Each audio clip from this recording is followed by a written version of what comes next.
Elisabeth Borne, vous avez entendu cette colère, mais aussi surtout cette immense lassitude des Français. Hier, on annonçait 27,3% des stations-service qui connaissaient des difficultés. On n'a pas eu de chiffre aujourd'hui, mais on a l'impression que ça s'est aggravé. Alors je vous confirme que du fait du week-end, ça s'est un peu dégradé. On est à peu près à 30% des stations qui ont un problème d'approvisionnement sur un au moins des carburants. C'est très différent selon les régions et votre reportage l'a bien montré. Il y a des régions où c'est très tendu, notamment Auvergne-Rhône-Alpes et Bourgogne-Franche-Comté, et puis d'autres où ça va mieux, notamment avec les réquisitions qu'on a pu faire dans le dépôt de Dunkerque. Ça s'est beaucoup amélioré dans les Hauts-de-France. En tout cas, c'est trop. Et je peux vous assurer que le gouvernement est très mobilisé pour faire tout ce qui peut relever de lui. Par exemple, depuis le 21 septembre, comme on voit qu'il y a des dépôts qui sont bloqués, on a mobilisé les stocks stratégiques, les stocks de l'État, pour réapprovisionner les stations-service. Et puis, les 10 derniers jours, j'ai mis beaucoup d'énergie pour qu'il y ait des négociations dans les entreprises, chez Esso et chez Total. Parce que c'est bien la bonne façon de sortir du conflit, qu'il y ait des négociations salariales. Et dans les deux entreprises, Esso puis Total, il y a bien eu un accord majoritaire qui a été signé. Et donc, du coup, moi, je demande aux salariés qui restent en grève malgré cet accord majoritaire de respecter l'accord majoritaire et de ne pas bloquer le pays avec toutes les difficultés que ça crée aujourd'hui pour les Français. Alors je reprends une phrase qui a été prononcée aujourd'hui par le patron du MEDEF, qui s'étonnait effectivement du fait que 150 personnes des raffineries puissent prendre les gens en otage. Prendre les gens en otage, c'est aussi quelque chose qu'on a entendu dans le reportage de la bouche d'une Française à l'instant. Est-ce que vous êtes, vous aussi, contre la poursuite de cette grève? On s'en doute, mais est-ce que vous pensez que ce blocage est inacceptable et que la CGT outrepasse son droit de grève aujourd'hui? Alors moi, je n'emploie pas ces mots-là, et je note que dans beaucoup d'entreprises, la CGT signe des accords. Mais en l'occurrence, et puis je note aussi que les entreprises, les directions des entreprises doivent aussi prendre leurs responsabilités. Vous savez, le gouvernement a beaucoup agi pour limiter l'inflation, avec le bouclier tarifaire, par exemple, qui a bloqué les prix du gaz et limité la hausse des prix de l'électricité. J'ai annoncé qu'on prolonge ces boucliers tarifaires en 2023, donc le gouvernement agit. Les entreprises doivent aussi mener des négociations avec leurs salariés. Mais en l'occurrence, quand une négociation a eu lieu, qu'un accord majoritaire a été trouvé, je le dis aux salariés, ça n'est pas normal qu'une minorité de salariés continue à bloquer le pays. On a entendu aussi les Français trouver que vous n'aviez pas assez fait au niveau des livraisons. Est-ce qu'il faut libérer plus d'essence, des stocks stratégiques? Est-ce qu'il faut réquisitionner plus de salariés? On voit bien que les gens sont à bout. Est-ce que vous êtes à la hauteur de la galère quotidienne pour les millions de Français? Nous avons libéré énormément de stocks stratégiques pour remplacer les carburants qui sont bloqués dans des dépôts du fait de ce mouvement de grève. Nous avons pris nos responsabilités avec des réquisitions en Normandie, dans les Hauts-de-France. Je pense qu'il faut aussi que chacun soit conscient que ça n'est pas un outil banal, la réquisition. Le droit de grève est protégé dans notre Constitution. Mais dès que les conditions ont été réunies, moi j'ai donné instruction au préfet de procéder aux réquisitions. Et s'il y a des situations très tendues demain, par exemple, nous procéderons aussi aux réquisitions. Mais je voudrais que chacun soit conscient que la réquisition, c'est un outil qui ne peut pas être utilisé de façon courante et qui ne peut être employé que quand on a une menace de trouble à l'ordre public. Voilà, donc on utilise tous les outils. La bonne façon, je le redis aux salariés, c'est de savoir sortir d'une grève. Il y a un accord salarial qui a été signé par les organisations représentant la majorité des salariés. Il faut maintenant reprendre le travail. Vous le disiez à l'instant vous-même, tous ces dispositifs sont très longs, n'ont finalement pas tellement d'effets immédiats sur le terrain. Mercredi dernier, le président de la République a tout de même annoncé un retour à la normale pour la semaine qui arrive. Est-ce que vous aussi, vous pouvez nous assurer ça? Est-ce que vous pouvez nous assurer que les Français partiront en vacances sereinement vendredi prochain?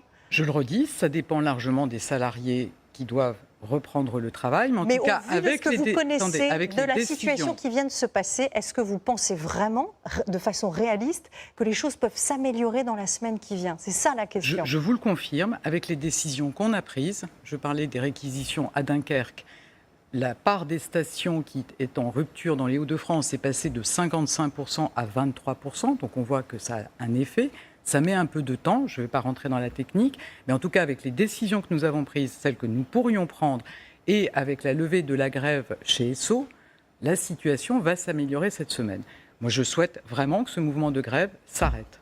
Est-ce que si cette grève était levée, et probablement qu'elle ne le sera pas avant la journée de mardi, on a entendu des experts nous dire que ça prendrait de toute façon des jours, voire des semaines avant le retour à la normale. Est-ce que vous ne vous êtes pas laissé déborder par une situation qui va empiéter encore une fois sur les vacances et qui commence à devenir plus que problématique?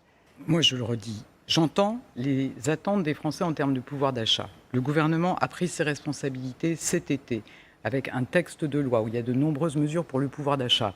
Il faut qu'il y ait des négociations dans les entreprises, qu'elles ne tardent pas, qu'elles n'engendrent pas de mouvement de blocage.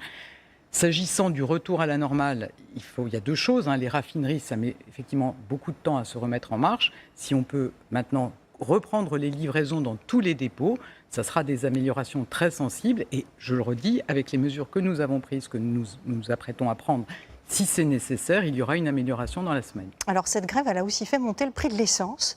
Est-ce que vous allez prolonger la ristourne de 30 centimes par litre qui devait drastiquement baisser le 1er novembre?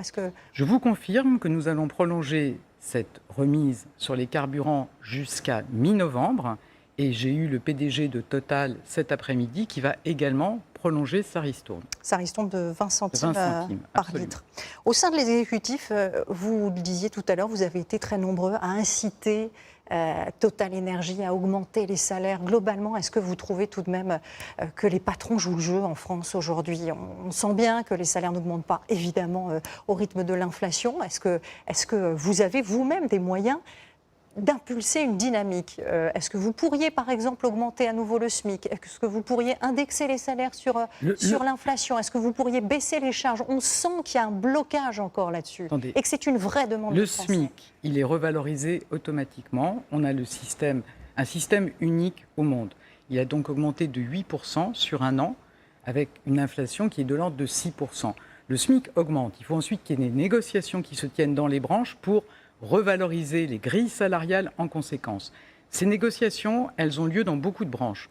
On a eu 500 accords de branches. Il y en avait 420 depuis le début de l'année. Il y en avait 420 sur l'année 2019. Mais je le dis clairement, toutes les entreprises qui le peuvent doivent ouvrir des négociations et augmenter les salaires, répondre à l'attente des salariés. On a évoqué tout à l'heure dans un reportage le risque de contagion. On pense notamment à EDF avec des centrales nucléaires qui connaissent aussi une sorte de contestation, des redémarrages de réacteurs qui étaient en maintenance, qui auraient été très utiles l'hiver prochain. Est-ce que ça vous inquiète? La situation est la suivante dans ce secteur. Il y a eu un accord de branche qui vient d'être signé dans la branche de l'énergie, y compris par la CGT. Il y a des négociations salariales qui s'ouvrent mercredi.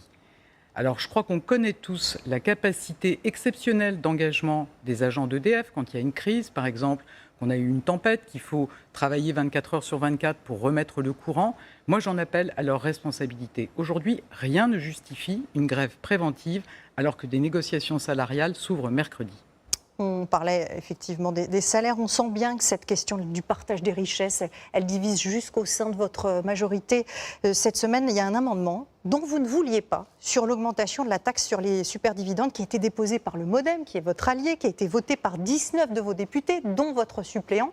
Est-ce que vous allez le garder à la prochaine loi de finances? Alors, nous allons dès demain avoir un échange avec les présidents de groupes parlementaires. On regardera quels sont les amendements qui vont être qui seront repris dans le texte final et ceux qui ne sont pas. Mais celui-là, sur une augmentation de la taxe, je ne vais pas vous répondre maintenant parce que c'est la discussion que nous avons avec nos députés qui doivent avoir toute leur place, tout leur rôle pour définir ce que sera le texte final. Manifestement, vous n'aurez pas de majorité au Parlement pour faire passer votre budget. Est-ce que vous allez avoir recours au 49.3 et surtout quand?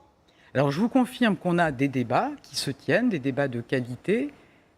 Il y a des situations un peu paradoxales. Parfois, on voit certains parlementaires d'opposition qui votent des amendements à un article, puis qui ne votent pas l'article.